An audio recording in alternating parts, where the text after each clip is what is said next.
Hi, how you doing? Justin here. Welcome to IM-118. For those of you a bit concerned, 117 is a text-only lesson suggesting songs that you might like to play and some transcribing to do. So you might want to go and check that out. That's a text lesson on the website and it doesn't have a video. So no, you haven't missed anything. What we're doing in this lesson is continuing on a thing I call the Justin method, which is just use sound to improve now, which is basically me encouraging you to transcribe and learn to make music with your ears, or rather learn music with your ears, not just making it, but learning about music. Being that music is about sound, kind of makes sense that we learn it by listening, not just by thinking.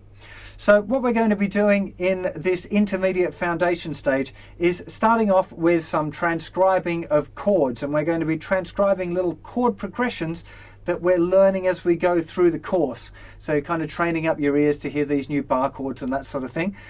We're also going to be looking at some very basic lead guitar, teaching you how to transcribe lead guitar solos.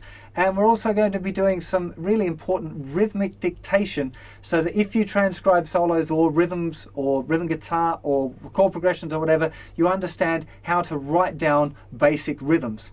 Now, all of these things are expanded a lot more on the website, but what I want to do in this video lesson is just basically explain what's going to happen on the web page. Now, it's an audio lesson, so I'm going to be teaching you some stuff in this video, but the main lesson part of it is audio. So there's going to be some MP3 files on the website for you to download that you have to transcribe or listen to and learn by using sound. The first thing we're going to do, kind of part A if you like, is transcribing chord progressions. Now the chord progressions are going to be 4 bars long, and to start off with we're just going to have one chord in each bar. So basically I'm going to play something like this. Now I'm going to cover up the guitar now so you can't see the guitar neck. Well, I'm going to edit it so you can't see the guitar neck. And basically what I'll be doing is something like this.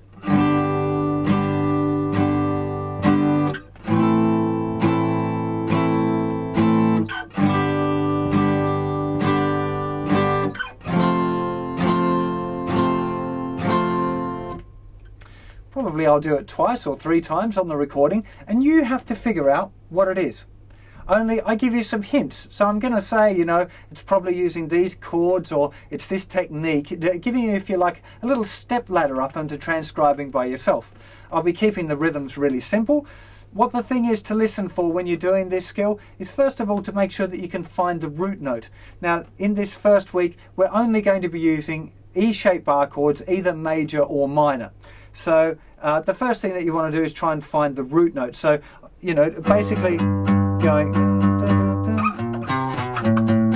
find the root note first. You know, you might have to jump around a little bit. Try and listen. Does the chord go up or does it go down? You know, that's a really basic level. Listen to the one note, try and find it. Oh, there it is. And then listen, is the next chord higher or lower? And then try and move your finger up. Is it a lot higher or is it a lot lower? Is it a few frets or just 1 or 2 frets? And it's a little bit of experimentation at this stage for you, unless you've done quite a lot of transcribing before. You're just kind of feeling your way around and getting used to the idea of transcribing.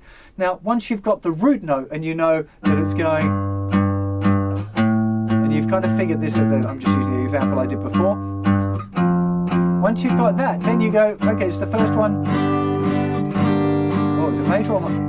Oh no, minor doesn't sound right. Now, you've only got to choose between major and minor, right? So you'll probably find that, well, hopefully find that one sounds really right and one sounds really wrong. So yeah, it's important that you kind of suss that out, that you can hear the difference between major and minor right away. And if you've got the root note sorted out, then playing one and then playing the other, it should be obvious. Is it that one or is it this one? Right? That's where you start to learn the kind of the path, if you like, for transcribing chord sequences, is finding the root note and then hearing whether it's major or minor. As you get better, you'll just hear it straight away. You'll hear it and go, oh, that's a minor chord, straight away. Especially if you've been doing much oral training, you'll just hear minor chords kind of become really obvious. So you hear, oh, that's major, that's minor, then it's finding the root note, job done. Now, with transcribing, it's the last thing you hear stays in your ear. Stupid little motto, but it's really easy to remember, and it'll help you remember to stop the music. The thing that where you pause is the last thing you're going to hear. So if I'm doing a chord sequence that goes, for example, and you're trying to hear that first chord after you've just been listening to that whole thing, it's going to be very difficult, because the last thing you heard was that, and that's going to be the thing lingering about in your ear. So make sure you learn to stop the recording. I recommend a program called Transcribe. I think it's a really good one. There's a couple around that do it. I think there's another one called Audacity which works, which is a free one, and another one called Capo. So there's a few different programs around. The one I like is called Transcribe. And but the really important thing here is the stopping it at the right point. So you load up the track, you press play, the first chord's going, and then you stop and you try and find that chord. Don't wait till the end of the chord sequence, just have a go, stop, and then go. Right, oh, there it is, there's the G. Okay, it's a G, hey, you got it. And you write down G on your pad there. Writing it down as you go is a very good idea. In case if you've got a sketchy memory like me, the writing it down thing's a good idea. If you've got a great memory, don't worry about it, just play it right through. But what happens is, when you get to the second chord, you may go, stop. As soon as it gets to the second chord, stop it, and oh, there it is. Is it major? No, or minor. Okay, so it goes G, A minor. And do it that way. Just do it one chord at a time, pause on the chord that you want, and write down when you figure out what the chord is. I know that all might sound really complicated, but this is a really important skill. This is how you learn to work out songs by yourself, because people have been playing guitar a lot longer than tabs have been available free on the internet. So if you think about how all of the great guitar players that you like learned guitar, you can guarantee they weren't going to a tab site and downloading how to play their favourite Bo Diddley lick. They listened to the record and figured out. And that's kind of what I'm trying to encourage you to do here. This first part is finding the chords to the songs. And this is a really, really important skill. I can't stress the importance of this skill enough, right? The figuring out the chords. Now, I've given you a rundown. Go onto the website now, download the little MP3 audio file and have a go. There should be 3 chord progressions on there for you to work out. They should be fairly simple. They're just using the E-shaped bar chords. Off you go. Now, part B, as I mentioned, is some transcribing of lead lines. Now, to start off with, again, we're just going to keep it really simple, and I'm going to tell you that the examples from this Foundation 1 are all using only the notes from the A minor pentatonic scale, which you would have learnt in your beginner's course.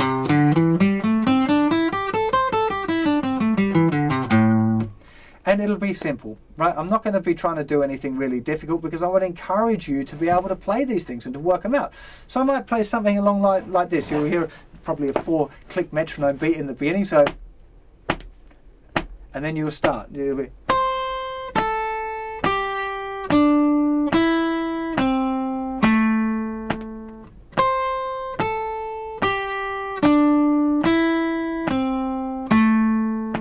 or something like that, right? And again, what you want to do is download the file and then use one of these transcribing programs, or you could just use QuickTime or iTunes or whatever you want, you know, I don't mind. But make sure that you stop it after each note. So when the first note goes, stop, and then you've only got, I've told you already that it's using the A minor pentatonic scale, right? So they're the only notes you've got to choose from. I'm not going to try and trick you and throw some other stuff in, right? So just using those notes from the A minor pentatonic scale, see if you can figure out the order of the notes that I've played and write them down. Write them in tab. If you don't know how to write tab down yourself yet, there's blank tab paper available on the website, and go back to the beginner's course. I can't remember the number off the top of my head, but there'll be a link to it on this lesson's webpage.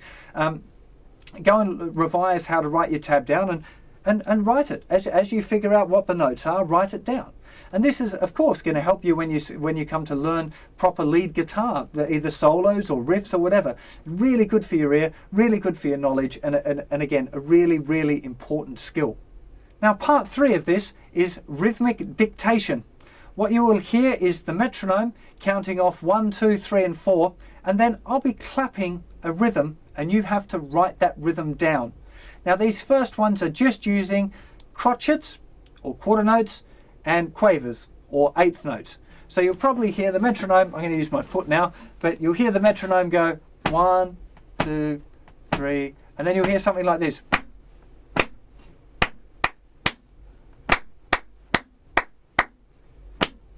Something like that, little 2-bar sequence. And what the idea is, as soon as you hear those claps at the beginning, the metronome count rather, you want to start counting along. So you're going like 1, 2, 3, 4. 1, 2, 3, and 4. 1 and 2 and 3, 4. Right? It's trying to figure out exactly what rhythm pattern it is that I've played and then trying to figure out how to write it down. Now this is again important for lots of reasons. One, transcribing strumming patterns and rhythms. When you listen, if you've got used to the idea of listening to rhythms, when you hear somebody playing a rhythm pattern, you'll hear it and you go, oh, it sounds like this. You know, it's a really good skill. When you write out a tab for a lead guitar, you can write down the rhythm, because the rhythm is obviously as important as the notes. That's the big problem with tab that you get like on the internet, is there's never any rhythms there, so you don't really know what the rhythm is, how to play. That's difficult. If you buy a printed tab, you normally got the notes and the tab, so it kind of gives you a bit more of a clue. But it's also a really good skill to be able to do it yourself, to listen to it. You know, if you've downloaded a tab, you can listen to the record and write in your own rhythms. That's a good thing. Even better, you transcribe the solo yourself and then you add the rhythms to it.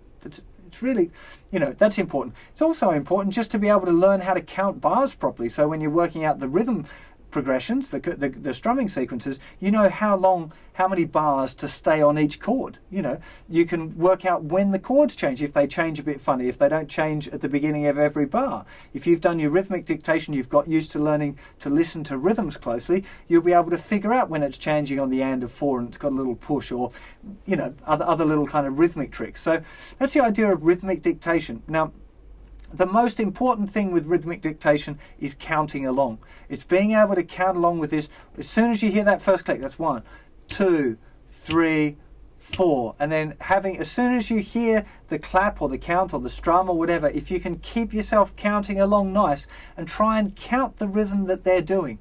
Write it down. Even if you write down like 1, 2, 3, and 4, and you don't actually write down like the proper rhythmic writing, if you like, the notation. If you just write that, literally 1, 2, 3, and 4, that kind of thing, that's fine. Better to learn the proper notation, really. But really, the most important thing here is the listening and being able to play it back, being able to clap it, being able to communicate a rhythm from somebody else to you or from you to someone else. I'm going on a bit. It's really important, this development of your ear, and you're learning music by listening. Music is about hearing. You don't look at your favorite CD and go, oh wow, what a great CD. You listen to it, and that's what you like about it. So make sure you learn music this way. I can't go on about it enough. Well, you probably think I can. You're probably like, oh yeah, okay, I got it now. Can you just get on with it?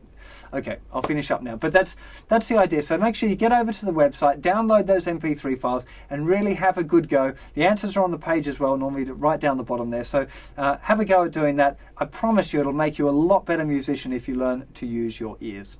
Have fun with that, and I'll see you for another lesson real soon. Bye-bye.